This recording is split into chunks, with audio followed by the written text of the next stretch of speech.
अस्सलाम वालेकुम रहमतुल्लाहि वबरकातुहू। हम कर रहे हैं उर्दू जमात हम का सबक नंबर 1 प्रोफेसर मिर्जा मोहम्मद सईद इसके तफहीम में इबारत कर रहे हैं। पहले भी हम ये सारे चैप्टर्स अपलोड कर चुके हैं, लेकिन वो ओरल थे, रिटन फॉर्म में नहीं थे, तो आप लोगों ने कहा नोट्स में आपके साथ शेयर कर दूँ, तो इसमें हम मुकम्मल नोट्स आपके साथ शेयर करें।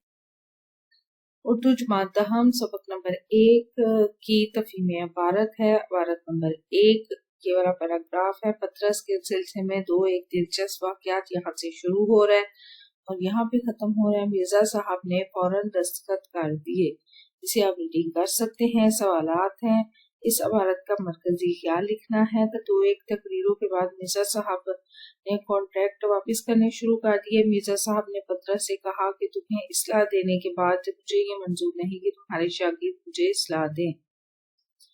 स्टेशन डायरेक्टर ने तकरीरों के इंचार्ज को बुलाकर कहा कि अगर अपनी खैर चाहते हो तो मिर्जा साहब को मना लाओ। भारत का खुलासा। पतरस ऑल इंडिया रेडियो के डायरेक्टर जनरल के ओहदे पर फाइज थे।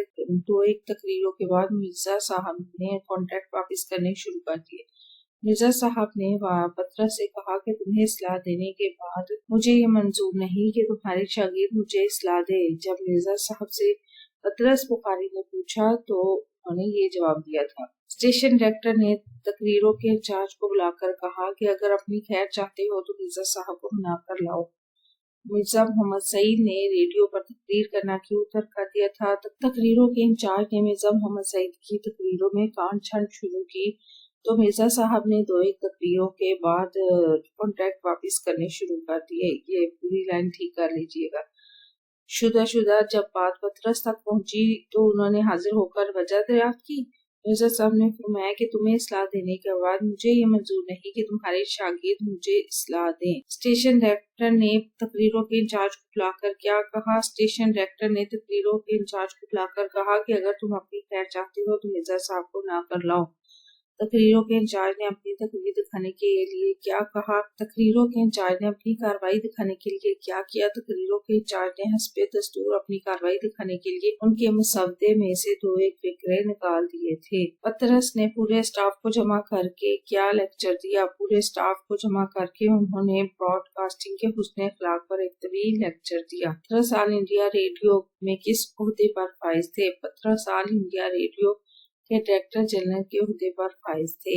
मिर्जा साहब ने पतरस से क्या कहा। मिर्जा साहब ने फरमाया कि तुम्हें इस्लाह देने के बाद मुझे ये मंजूर नहीं कि तुम्हारे शागिर्द मुझे इस्लाह दे। पतरस ने मिर्जा साहब को किस बात पर आमादा कर लिया। मिर्जा साहब को उन्होंने किसी न किसी तरह आमादा कर लिया था कि रेडियो में कभी कभी तकरीर नशर किया करें।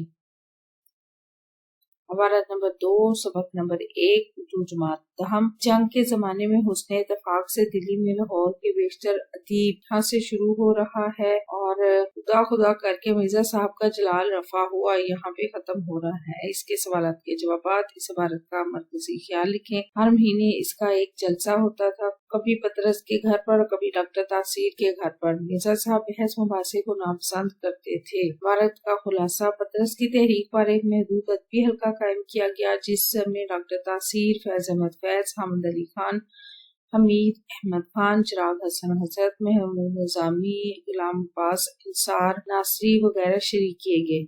मिर्जा साहब बहस मुबासे को नापसंद करते थे। पतरस ने मिर्जा साहब का जलाल खत्म करने के लिए क्या किया। पतरस ने मिर्जा साहब का जलाल खत्म करने के लिए फौरन चाय का सामान रखवाना शुरू कर दिया। खुदा खुदा करके मिर्जा साहब का जलाल रफा हुआ। एक महफिल में फैज अहमद फैज के मिर्जा मोहम्मद सईद को टोकने पर क्या सूरत हाल बनी। मिर्जा साहब बहस मुबासे को नापसंद करते थे। एक महफिल में फैज अहमद फैज ने मिर्जा साहब से बहस शुरू कर दी कि आपको मालूम होगा कि रूमी तहजीब यूनानी तहजीब के बाद उभरी थी।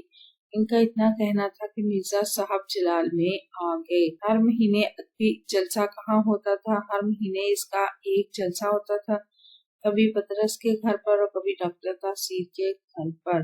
पतरस की तहरीक पर एक महदूद अदबी हल्का कायम किया गया जिसमें शामिल होने वाले अदीबों के नाम लिखें। पतरस की तहरीक पर एक महदूद अदबी हल्का कायम किया गया जिसमें डॉक्टर तासीर, फैज अहमद फैज, हामिद अली खान, हमीद अहमद खान, चिराग हसन हजरत, महमूद निजामी, गुलाम अब्बास इंसार नासरी वगैरह शरीक किए गए थे। महफिल के दौरान पतरस को क्या सूझा।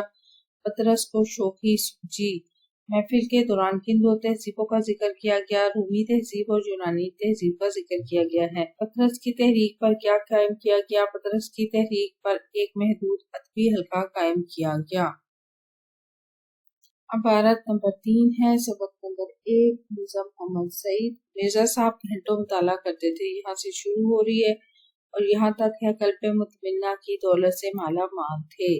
सवालात, इस इबारत का मरकजी ख्याल लिखना है। मिर्जा साहब का सबसे जो बड़ा मशगला था वो मुताला कुतब था। घंटों मुताला करते थे। पेंशन लेने के बाद भी इसी शुगल को जारी रखा। पेंशन का बड़ा हिस्सा किताबें खरीदने में सर्फ कर दिया। मिर्जा साहब की औलाद सादतमंद और बीबी सलीका शौहर थी।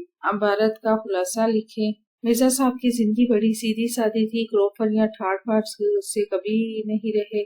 खाना सादा, लिबास सादा, रहन सहन सादा, फिर एहतियाज हो तो किस बात की। कल्बे मुतमिना की दौलत से मालामाल थे। उनकी बेगम भी ज़ौक रखती थी। मिर्जा साहब की पेंशन इतनी थी कि बुढ़ापे में किसी की मोहताजी ना करनी पड़े। मिर्जा साहब का सबसे बड़ा मुश्किला क्या था? मिर्जा साहब का सबसे बड़ा मुश्किला मुताला कुतब था। घंटों मुताला करते, पेंशन लेने के बाद भी उनका ये शुगल जारी रहा और पेंशन का जो बड़ा हिस्सा है वो किताबें खरीदने में सर्फ कर देते। मिर्जा साहब की जिंदगी कैसी थी? मिर्जा साहब की जिंदगी बड़ी सीधी सादी थी। क्रोफर या ठाट बाट से कभी नहीं रहे। खाना सादा, लिबास सादा, रहन सहन सादा, फिर एहतियाज हो तो किस बात की। कल्बे मुतमिना की दौलत से माला माल थे। मिर्जा मोहम्मद सईद ज्यादा वक्त मुताले में क्यों गुजारते थे? मिर्जा साहब घंटों मुताला करते थे। उनके कुतुबखाने में हर इल्म की किताब मौजूद थी। मुलाजमत जो थी वो दर्स व तदरीस ही की थी, इसलिए नई नई किताब पढ़ते रहते थे और फरमाते थे कि अगर मैं इतना मुताला ना करूँ तो इन अंग्रेज प्रोफेसरों के आगे कैसे ठहर सकता हूँ। मिर्जा साहब किस चीज की दौलत से माला माल थे? कल्बे मुतमिना की दौलत से आप माला माल थे। मिर्जा साहब की बेगम खुद कैसा ज़ौक रखती थी? मिर्जा साहब की बेगम अदबी ज़ौक रखती थी। मिर्जा साहब की पेंशन कितनी थी? मिर्जा साहब की पेंशन इतनी थी कि बुढ़ापे में किसी की मोहताजी ना करनी पड़े। मिर्जा साहब की औलाद और बीवी कैसी थी? मिर्जा साहब की औलाद सादतमंद और बीवी सलीका शौहर थी। इबारत नंबर 4 सबक नंबर 1 रुजमान दहम। पैराग्राफ यहाँ से शुरू हो रहा है रेडियो पाकिस्तान कराची से और यहाँ पे खत्म हो रहा है कि इसके पहले इजलास की सदारत फरमाई। सवालात, मरकजी ख्याल। सबसे पहले इबारत का प्रोग्राम दानिश का था शुरू किया गया था जिसमें 4 दानिश्वर बुलाए जाते थे और सुनने वालों के सवालों के जवाब फिलबदी दिया करते।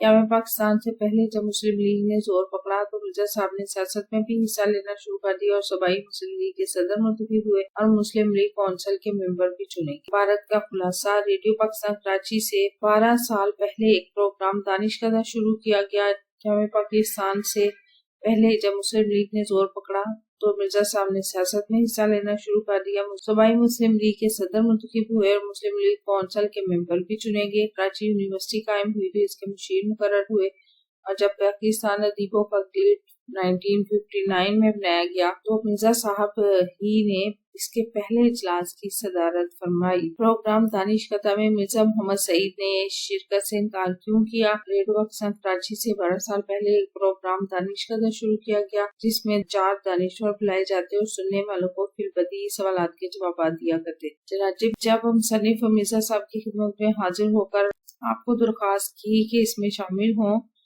तो उनकी बात सुनकर आपने मुस्कुराकर फरमाया कि आदमी शोहरत के लिए कोई काम करता है या दौलत के लिए?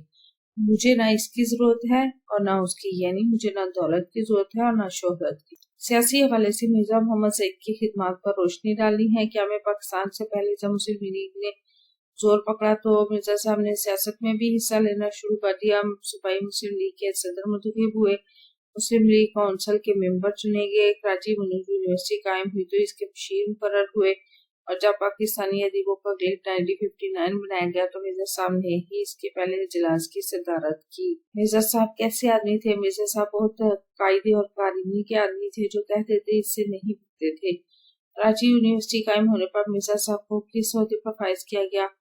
वो इसके मुशीर मुकर्रर हुए थे। कराची यूनिवर्सिटी के प्रोग्राम दानिश कथा पे कितने दानिश्वर बुलाए जाते थे? नेज दानिश्वर सुनने वालों को के सवालों का जवाब कैसे दिया करते थे? प्रोग्राम दानिश कथा शुरू किया गया جس میں 4 دانشور بلائے جاتے تھے اور وہ سننے والوں کے سوالوں کے جواب فی البدیہہ دیا کرتے تھے۔ جب پاکستانی ادیبوں کا گلڈ 1959 میں بنایا گیا تو اس کے پہلے اجلاس کی صدارت کس نے کی؟ اس کے پہلے اجلاس کی صدارت مرزا محمد سعید نے کی۔ ریڈیو پاکستان کراچی سے 12 سال پہلے کون سا پروگرام شروع کیا گیا؟ دانش کدہ شروع کیا گیا تھا ریڈیو پاکستان کراچی سے۔ ویڈیو کیسی لگی؟ چینل ضرور سبسکرائب کریں، ویڈیوز کو لائک اور شیئر کیجیے، کمنٹ کر کے بتائیں مزید کون سی ویڈیو دیکھنا چاہتے ہیں، اپنا اور اپنے پیاروں کو رکھیں ڈھیر سارا خیال۔ اللہ حافظ۔